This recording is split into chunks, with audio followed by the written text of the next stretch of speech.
pas un homme pour mentir, ni le fils d'un homme pour se repentir. Il veille sur sa parole.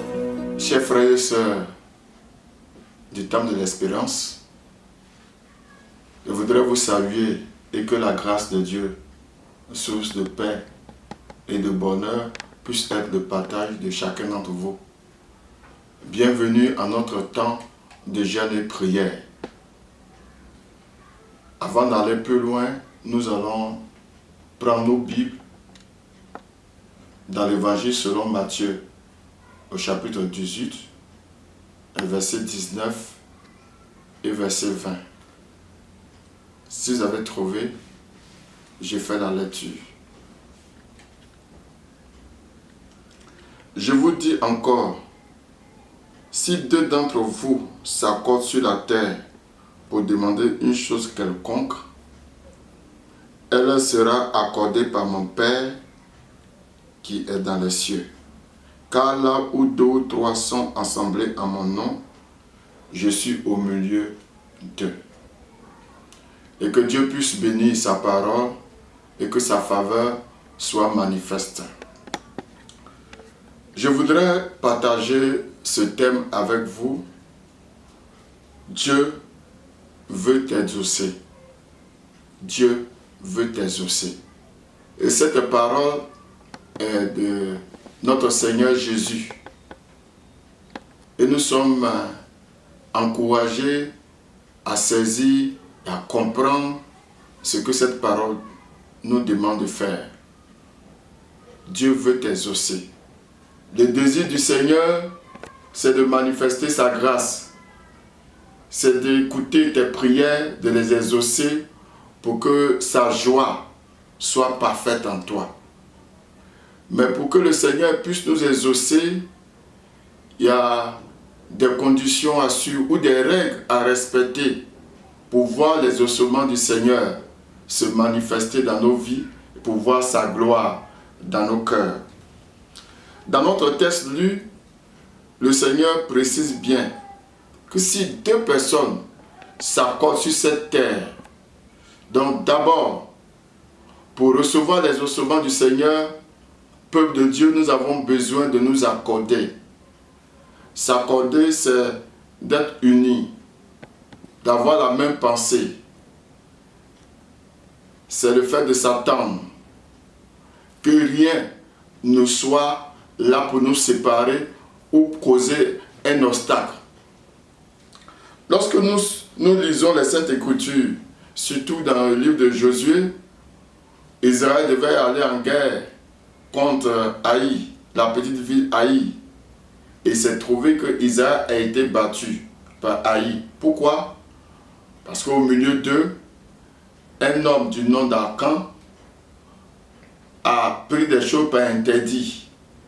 Et cela a manifesté la défaite dans le camp des Israélites.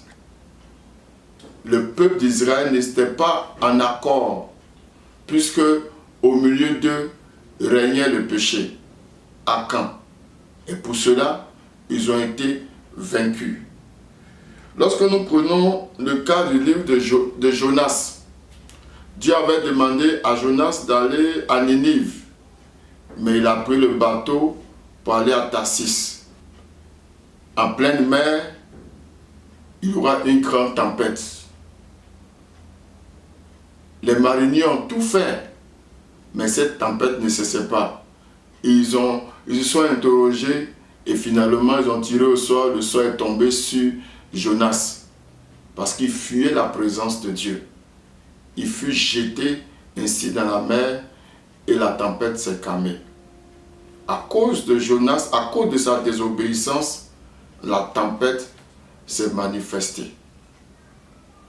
C'est pourquoi, peuple de Dieu, si nous voulions que Dieu puisse manifester sa gloire dans notre assemblée et dans la vie de chacun d'entre nous, dans nos différentes maisons, nous avons besoin de nous attendre.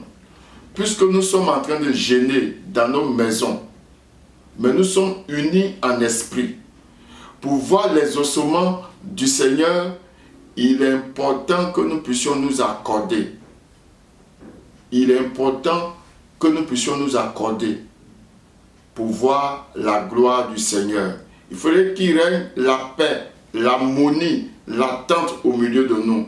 S'il y a des rancœurs, s'il y a des divisions au milieu de nous, Dieu ne pourra pas nous exaucer, quel que soit le temps que nous allons faire, ou le moment, le temps de prière, Dieu ne pourra pas nous exaucer. C'est pourquoi accordons-nous pour voir la gloire du Seigneur. La Bible nous dit, tel part dans Matthieu, chapitre 5, le verset 8, « Heureux ceux qui ont le cœur pur, car ils verront Dieu. » Si nous voulions voir la gloire du Seigneur se manifester, il est important que nous puissions nous attendre pour que la paix de Dieu soit notre partage. Le deuxième élément ou la deuxième règle qu'il faut respecter, Jésus dit, si deux personnes s'accordent pour me demander une chose quelconque, la demande. Luc 11, verset 10, quiconque demande reçoit. Quiconque demande reçoit. Nous sommes encouragés, chers bien-aimés frères et sœurs, à présenter nos requêtes au Seigneur, à crier au Seigneur pour qu'il puisse agir, pour qu'il puisse se manifester. Dans Philippiens chapitre 4, le verset 6, nous encourage à faire connaître nos besoins à Dieu par des supplications, par des prières et par des requêtes, afin que la paix de Dieu, qui surpasse toute intelligence, puisse nous garder en Jésus-Christ. Nous sommes encouragés à présenter nos différentes situations au Seigneur pour qu'il puisse manifester sa gloire. C'est vrai, il est Dieu. Il connaît nos besoins, il connaît nos manquements, il connaît nos soucis. Mais la Bible nous encourage, Dieu même nous encourage à lui présenter nos supplications, nos demandes, à crier à lui pour qu'il puisse intervenir. Et c'est pourquoi nous le faisons bien par rapport aux différents sujets que nous sommes en train de donner, de supplier le Seigneur pour qu'il puisse agir. Continuons de le faire, car la Bible nous demande de persévérer dans la prière, de persévérer dans la prière. Soyons toujours en contact avec le Seigneur pour qu'il puisse agir. Le troisième élément, Jésus dit, tous ceux qui demanderont en mon nom, car là où deux ou trois personnes, Jésus dit, car là où deux ou trois personnes sont assemblées en mon nom, je suis au milieu d'eux. Donc la troisième règle pour les ossements, c'est le nom et la présence de Jésus. Le nom et la présence de Jésus. Chers frères et sœurs, c'est bien de s'accorder. C'est aussi bien d'apporter nos sujets par des requêtes. Mais c'est aussi bien de manifester notre foi à la personne de Jésus. C'est à la personne de Jésus. Nos prières doivent s'adresser au nom de Jésus pour voir les ossements. Dans Matthieu 28, le verset 18, il est écrit, Jésus s'étant approché leur parlant ainsi, tout pouvoir m'a été donné dans le ciel et sur la terre. Ce Dieu que nous adorons a reçu tout pouvoir. Ce qui est impossible aux hommes est possible à Dieu. Et tout est possible à celui qui croit. C'est pourquoi, lorsque tu demandes, crois que Dieu est capable de t'exaucer. Chers bien-aimés frères et sœurs, si nous voulions voir Dieu agir dans nos vies, décamper des situations, manifester sa gloire, nous voulions vous encourager à obéir à ces différentes règles pour que Dieu puisse se manifester dans nos vies. À savoir, s'accorder, être en paix les uns avec les autres, de deux, présenter nos demandes par des prières, toutes sortes de prières, et de 3, de croire au nom de Jésus et à sa présence. Lorsque nous prions, croyons qu'il est là, au milieu de nous. Il nous écoute et il nous exauce. Faisons comme Bartimée. Bartimée, dans l'évangile de Marc, au chapitre 10, à partir du verset 46 jusqu'au verset 52, l'histoire de Bartimée nous apprend.